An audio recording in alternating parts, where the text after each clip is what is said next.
Facilitators are an extremely important part of your program. Recruiting and retaining quality facilitators will help your program to be even more successful. Let's talk about qualities of ideal facilitators, building program capacity, where to find potential facilitators, recruitment strategies, and tools in retaining facilitators. Facilitators guide people to move through a process like an evidence-based program together. Facilitators should be neutral, not giving their opinions and taking sides, but drawing opinions and ideas out of the group members. Facilitators should be welcoming and make sure everyone feels comfortable participating. They should make members feel good about engaging with each other and be objective and make sure the group feels that the discussion is theirs, not just the facilitators. Good facilitators are dedicated to health promotion and prevention and serving the communities they work and live in. Using facilitators who are from the same area and who look like the participants helps to build trust and relationships. If possible, recruit facilitators from the same race or ethnic background as participants. There's a lot of material to cover in the Stepping On workshops. Having good time management to be able to cover all of the material and prepare adequately ahead of time is key. Good facilitators should also be able to work effectively with a team. Each Stepping On workshop is led by 2 facilitators, and often others are working behind the scenes to market the program, recruit participants, and help with administrative tasks. It's also helpful if the facilitators are passionate about falls prevention. Having passion for a subject is helpful in facilitating and often helps spark participants' passion as well. It is helpful if the facilitator has prior experience leading evidence-based programs and working with older adults of different backgrounds. They should also have a strong work ethic. When facilitators take pride in their work and ownership over the program, it benefits both the participants' experience and the facilitators. We'll talk a little bit in this presentation about WEHA's lessons learned. For example, Stepping On has a 5-year average facilitator retention rate of 84%. We'll talk about ways to retain facilitators and other lessons learned during this presentation. Discussing organizational capacity is one of the first steps when determining whether an organization will be able to sustain a program. This should occur before training facilitators. Prioritize partnership development and determine appropriate and successful network provider models to not overburden one organization with all the duties. Make sure it's a good fit and communicate expectations early.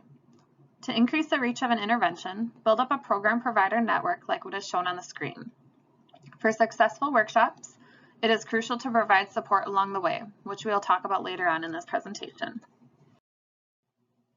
Where do you find potential facilitators? You can look for facilitators who are living and working in the community and who speak the language most commonly spoken in the targeted community and identify with the participants.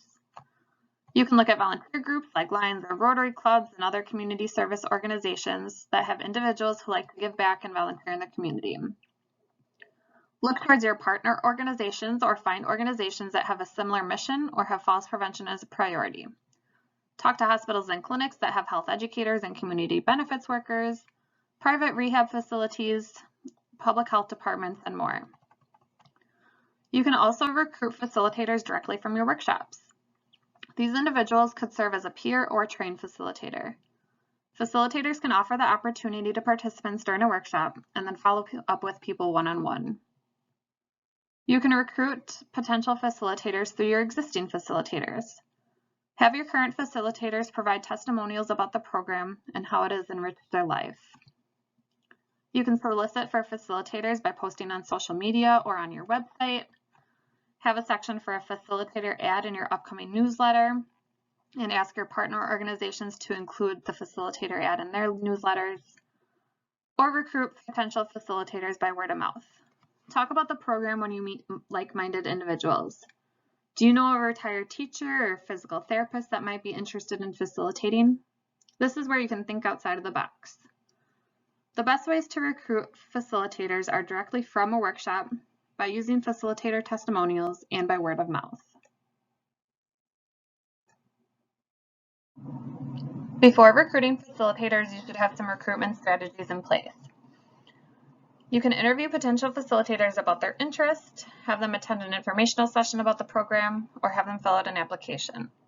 It is better to recruit and train fewer dedicated facilitators who understand the expectations of the position than numerous facilitators who are not committed to delivering workshops. Not everyone who signs up for facilitator training may be a good fit. It's also important to set clear expectations. Inform potential facilitators of the program requirements, the support they will receive, and the time commitment. Ensure potential facilitators have organizational support to be trained as a facilitator and to hold regular workshops.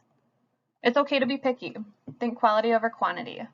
Recruiting quality facilitators is more important than recruiting many facilitators who aren't committed to the program or don't meet the qualifications. Some examples of facilitator application questions include: what evidence-based programs, if any, have you led? Please tell us why you want to be trained as a facilitator for this program. And please describe any experience you have facilitating or working with groups of adults, including the size of the groups, different income and educational levels, cultures, and physical or mental health challenges. Having organizational support is key to retaining facilitators. WEHA has learned that facilitator retention rates went up with program provider support and with the addition of qualitative questions on the facilitator application. Have the conversation up front with the organization that the facilitator will be working through. You might also want to include a question on the application about organizational support, or have it be a requirement that the potential facilitator is connected with a registered program provider organization. Other screening and facilitator training preparation processes may include having facilitators view a mandatory webinar, having them complete a planning guide before the training, including identifying the intended co-facilitator, agreement to the listed responsibilities, and having a formal application approval process with your staff. There are several tools that can be used when recruiting facilitators, such as a facilitator position description, a memorandum of understanding or facilitator agreement, and facilitator application or interest form. Templates for these can be found on WEHA's password-protected website under For Professionals, Program Resources, and Volunteer Management. Retaining facilitators includes providing them support along the way. For new facilitators, you should schedule workshops for each new facilitator within 1 to 3 months of the training. This will help the facilitators retain the information that was gathered during the facilitator training and put it into practice. You could also pair experienced facilitators with new facilitators. Establish a mentoring system so that the new facilitators are supported. The organization should lead with facilitator assistance, participant recruitment efforts, and workshop logistics. Don't let all of this be on the facilitator. Instead, use a team approach. You should communicate regularly with your facilitators as well. Hold regular meetings or send frequent check-in emails to discuss program requirements, logistics, and challenges and successes. You may also want to offer continuing education opportunities for the facilitators to enhance their skills. This could be done in the form of sponsoring conference fees or offering scholarships. You also want to show your appreciation. Celebrate successes and ensure facilitators feel that you value their work. Think of different ways to show your appreciation, like sending handwritten thank you cards.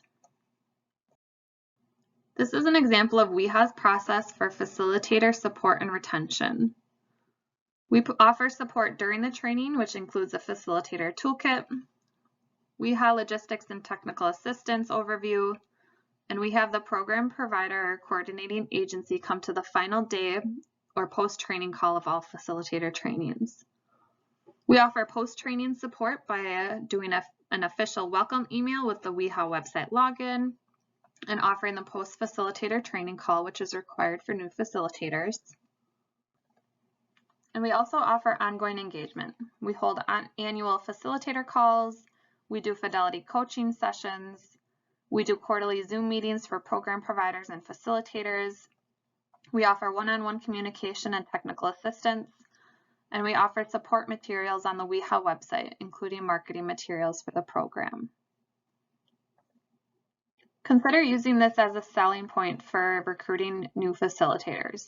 Let them know that support is available along the way. Facilitators are like, and some even are, volunteers. Check out WEHA's volunteer toolkit resources and presentation on WEHA's password-protected website under For Professionals, Program Resources, and Volunteer Management. If you have any questions about recruiting and retaining facilitators for your program, don't hesitate to reach out. The staff here at WEHA are happy to help.